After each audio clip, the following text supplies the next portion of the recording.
The Atlantic hurricane season officially begins in less than 1 month, and the nation's forecasting agency is in disarray as what could be a destructive season unfolds. Several current and former agency meteorologists say their concerned forecasts and life-saving warnings are not going to be issued in time.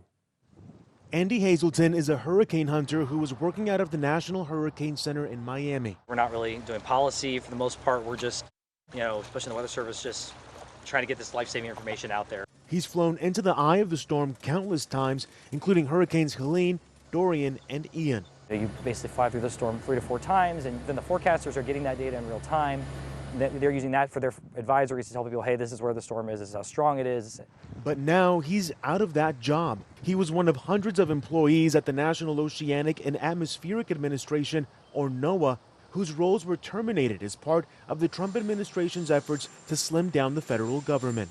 They're already understaffed, and this is just going to be an even further blow on top of that. The National Weather Service is headed into hurricane season with 30 of its 122 weather forecast offices lacking their most experienced official, known as the meteorologist in charge. These include offices covering New York City, Cleveland, Houston, and Tampa. It's a job that gets very, very busy whenever there's active weather, and you're responsible for keeping an eye on everything. When you don't have that position filled, you're basically asking other members of the management team to step up and do those things.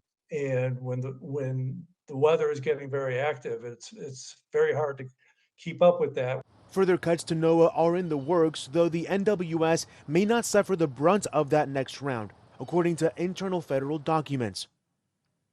5 former National Weather Service directors are also warning the American people in an open letter, quote, NWS staff will have an impossible task to continue its current level of services. Our worst nightmare is that weather forecast offices will be so understaffed there will be a needless loss of life.